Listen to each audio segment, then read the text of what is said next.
यहाँ पर ज़ैनब अता के घर पर आती है। अता उससे उसका कोट लेता और किसी बड़ी उम्र की आपा को बुलाता है। यानी अता ने उन रशियन गर्ल्स को यहाँ से निकाल दिया हुआ है और ज़ैनब की खातिर यहाँ पर कोई बड़ी उम्र की औरत को अपने लिए काम के लिए रख लिया है। अता ज़ैनब को अंदर बिठाता है और अपनी मेट से उसके लिए कुछ मंगवाता है। ज़ैनब उससे पूछती है कि वो सारी रशियन गर्ल्स कहाँ गई। अता उसे कहता है कि मुझे ऐसा लगता था कि शायद तुम्हें वो पसंद नहीं, मैंने उनको निकाल दिया। ज़ैनब कहती है कि क्या मतलब निकाल दिया, मेरी वजह से तुमने उसे निकाला क्या। अता उससे कहता है कि मैंने उन्हें निकाला नहीं बल्कि अपने डैड के घर भिजवाया है, अपने डैड के घर से नूर आपा को बुलवा लिया। ज़ैनब कहती है चलो ये अच्छी बात है, वरना मुझे लग रहा था शायद तुमने उन्हें मेरी वजह से निकाला है। यहाँ सादिक दुआन की खूब खातिर तवाज़ा कर दुआन यिल्दिज़ के लिए सब कुछ कर रहा है और उसको शादी को भी झेलना पड़ रहा है। और आता है दुआन के ऑफिस, वहाँ सादिक भी उससे मिलता है और दुआन से पूछता है कि सब क्या हो रहा है। दुआन कहता है छोड़ो इस बात को, तुम मुझे बताओ तुम यहाँ पर कैसे। मैं आज रेस्ट करना चाहिए था। और कहता है मैं बिल्कुल ठीक हूँ, फिक्र मत करें। कुंवर जब ऑफिस से निकलता है दुआन के तो वो सादिक से मिलता है और वह किसी असिस्टेंट की बात करता है सादिक से कि मैं आपा के असिस्टेंट के साथ काम करूंगा। और कुंवर की ये बात छुपके से सुन लेता है तुंजे का आदमी और फटाफट जाकर उसको ये रिपोर्ट देता है। तुंजे कहता है किसी भी हालत में हमें दुआन के सामने कुंवर को नीचे गिराना पड़ेगा, यानी उसकी फर्स्ट रिपोर्ट जो भी होगी उसको हमें खराब करना होगा ताकि दुआन का सामने उसका इमेज खराब हो जाए। उससे ये भी कहता है कि तुम कुंवर के लिए हमारी कोई असिस्टेंट देखो, यानी जो हमारे लिए काम करती हो, यह इस तरह हमारे लिए काम आसान हो जाएगा। यहाँ कोमल अपने लिए वेडिंग ड्रेस देख रही होती है। आलिया और खानदान फिर से वही हरकतें करती हैं। अगर ये चीज़ आलिया को पसंद आई है तो खानदान उसकी बुराई करेगी। तो कोमल को ये देखकर गुस्सा आता है। वो कहती है कि अगर आप लोग को इतना ही शौक है वेडिंग ड्रेस देखने का तो अपने लिए खुद चूज कर लें। मैं देखती हूँ कि कौन सा ड्रेस आप लोग चूज करते हैं। आलिया और खानदान जल्दी से भागती हैं ड्रेसेस की तरफ और ये एक एक करके ड्रेस देख रही होती है। फिर एकदम इन लोगों का एक ही ड्रेस पर दिल आ जाता है। वो ड्रेस आलिया ले लेती है तो खानदान फटाफट कोई और प्यारा सा ड्रेस उठा लेती है। यहाँ पर कुंवर जब ऑफिस में आता है तो तुंजी उसे कहता है कि ओहो दामाद साहब आए हैं। यानी वो कुंवर को बात लगाता है। कुंवर उसे कहता है कि मैं यहाँ पर अपनी असिस्टेंट से बात करने आया था, सोचा आपसे भी मिल लूं। तुंजी उसको इंसिस्ट करता है कि वो मेरी किसी असिस्टेंट के साथ काम करे, लेकिन कुंवर भी जानता है कि वो क्या करना चाहता है तो लेकिन कुंवर मानता नहीं है ये बात। तो तुंजी को ये देखकर बहुत गुस्सा आता है। ये दोनों सामने ड्रेस पहनकर आ गई हैं। आलिया कहती है हाँ मैं कुछ भी पहन लूँ वो और खूबसूरत हो जाता है, तुम क्या ये घटिया सा सूट पहन कर आ गई हो। खानदान कहती है तुम्हारे सूट से तो बहुत गुना अच्छा सूट है मेरा, बहुत ही कोई जहर लग रही हो तुम। लोग अपनी ही लड़ाइयों में मस्त होते हैं। उनको याद आता है कोमल के बारे में। जब वो घूम कर देखती है तो कोमल वहाँ पर होती ही नहीं है। कोमल को आवाज़ें देना शुरू कर देती है। इतने में वहाँ की मैनेजर आती है और वो कहती है कि कोमल यहाँ से जा चुकी है और आपके लिए सलाम भेजा है। खानदान कहती है उफ उफ कोमल, ये तुम्हारी वेडिंग ड्रेस की शॉपिंग थी और तुम यहाँ से खुद चले गई हो। यहाँ पर आमिर सिबिल के साथ आता है क्योंकि अता ने उसे इनवाइट किया होता है। सिबिल आती है और पूरे घर की चेकिंग करती है, कभी अंदर कभी बाहर गार्डन में जाती है। इन सबको ये देखकर बहुत ऑकवर्ड लगता है। वो आकर बैठते हैं तो सिबिल के बारे में पूछते हैं। दिखाते हैं कि अता के साथ वाले घर में कोई लड़ाई हो रही होती है हस्बैंड वाइफ की और सिबिल के अंदर का पुलिस ऑफिसर बाहर आ जाता है। वो बाहर जाके अपनी गन चला देती है और चीखती है अब मुझे लड़ाई की आवाज़ ना आए, क्या हो रहा है वहाँ पर।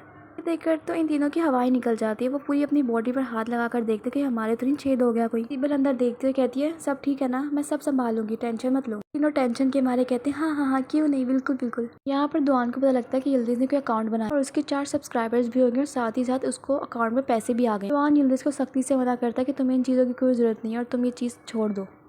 और यहाँ पर घर आकर बेचारा आमिर आसमां से शिकायत करता है कि आपने मुझे कहाँ पर फंसा दिया। वो लड़की कोई आम लड़की नहीं, वो तो एक नंबर की साइको है। यहाँ कुंवर अपनी आपा को बताता है कि तुंचे उससे पंगे ले रहा है, यानी वो डरा हुआ है कि कहीं उसकी जॉब हाथों से न निकल जाए। आलिया कहती है मैं कल ऑफिस आऊंगी और उसको बता के रहूंगी कि मैं हूँ कौन और तुम्हारी बहन तुम्हारे साथ खड़ी है। यहाँ यिल्दिज़ ज़ैनब से पूछती है कि तुम्हें अता ने कोई रिंग दी या नहीं। ज़ैनब कहती है मुझे, बल्कि वो तो उसने अपने लिए खुद खरीदी थी, वो भी कोई स्पोर्ट्स की रिंग है, यानी अता किसी स्पोर्ट्स में इंटरेस्टेड है और उसी के लिए उसने एक रिंग बनवाई है। और साथ ही साथ वो पता है कि कल ज़ैनब उसके किसी शो में आए, यानी वो वहाँ पर लड़ाई करेगा और ज़ैनब वहाँ पर आए उसको सपोर्ट करने के लिए। पता नहीं कैसा शौक पाल लिया अता ने। यिल्दिज़ कहती है आए हाय ये तो पागल निकला। यार तुम उम्मीद मत छोड़ो, हो सकता है उस रिंग में जीतने के बाद वो तुम्हें कोई रिंग दे। यहाँ पर कोमल दुआ से शिकायत करती है खानदान और आलिया की। वो कहती है कि मैं तो पागल हो गई इन दोनों के पीछे। वो कभी वो लड़ती है तो कभी वो लड़ती है, कभी वो अपने भाई की बातें करती है कि मेरे भाई की पहली शादी, जैसे कि मेरी तो बहुत ज्यादा शादियां हुई है ना। कभी अम्मी आलिया से पंगे लेने के लिए उसकी बराबरी करती है। मैं तो तंग आ गई हूँ, मैं इन लोगों के साथ अब कभी भी शॉपिंग पे नहीं जाऊंगी। मुझे कोई साथी चाहिए जिससे मैं शॉपिंग करूँ, लेकिन मुझे नहीं पता कि मैं किसके साथ जाऊँ और मैं तो तंग आ गई हूँ। प्लीज डैड इन लोगों को समझाएं।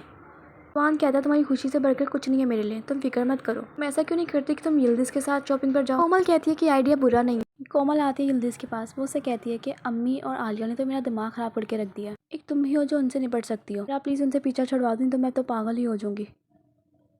यल्दिज कहती है कि मैं तुम्हारा काम नहीं करूँगी क्योंकि कोमल तुम एक नंबर की आसान फरामोश हो। मैं जब भी तुम्हारी कोई मदद करती हूँ तुम हमेशा मुझे नीचे दिखाती हो और किसी को भी नहीं बताती कि मैंने तुम्हारी मदद की है। कोमल कहती है ठीक है मैं तुम्हारा एहसान मानूंगी, अगर तुम्हें मेरी मदद नहीं करनी तो मैं जा रही हूँ। कोमल जाने लगती तो यल्दिज उसको रोकती है कि अच्छा रुको, मैं तुम्हारी मदद करूंगी, आओ आके बैठो, हम बैठ कर बात करते हैं। यहाँ आलिया साहिबा पधार चुकी हैं ऑफिस में। फिर कोई आलिया को देखकर उससे सलाम करता है और उसके बारे में पूछता है। फिर कुंवर लेकर जाता है आलिया को तुंचे के ऑफिस में।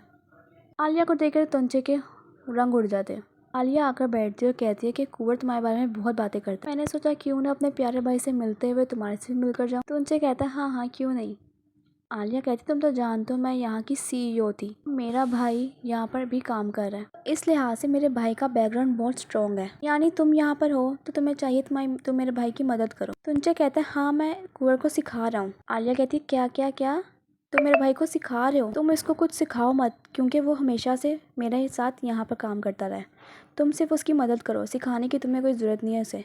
कोमल और यल्दिज यहाँ पर बैठकर रिंग्स के डिज़ाइन देख रहे होते हैं, लेकिन उन दोनों को कुछ पसंद नहीं आ रहा होता। यल्दिज अपने कामों में लगी होती है। कोमल उससे कहती है कि तुम मुझे बताओ तो सही तुम्हें कौन सा अच्छा लग रहा है। यल्दिज को एक रिंग पसंद आती है और वो पिंक डायमंड होता है। कोमल कहती है वाह ये तो बहुत प्यारा है। यल्दिज का उस पर दिल आ जाता है। लेकिन जो रिंग्स लेकर आया होता है आदमी वो कहता है कि ये डायमंड तो बिक चुका है, यानी हमारे कस्टमर का ये डायमंड है, गलती से यहाँ पर आ। यल्दिज का दिल टूट जाता है। वो कहती है चलो कोई बात नहीं, अभी अपनी महबूबा के लिए खरीदा होगा, वो तो बहुत लकी है। कोमल और यल्दिज को वहाँ पर कुछ पसंद नहीं आता सिवाय उस रोज डायमंड के। वो उस आदमी से कहते हैं कि जब कोई न्यू अराइवल आएगी आप हमारे पास लेकर आना ये रिंग्स। तो वो आदमी वहाँ से चले जाता है और कोमल भी वहाँ से चली जाती है। कोमल बड़ी खुश होती है, लगता है इसमें भी कोई इसका कोई प्लान था। चलो फिर एपिसोड खत्म। Okay bye bye.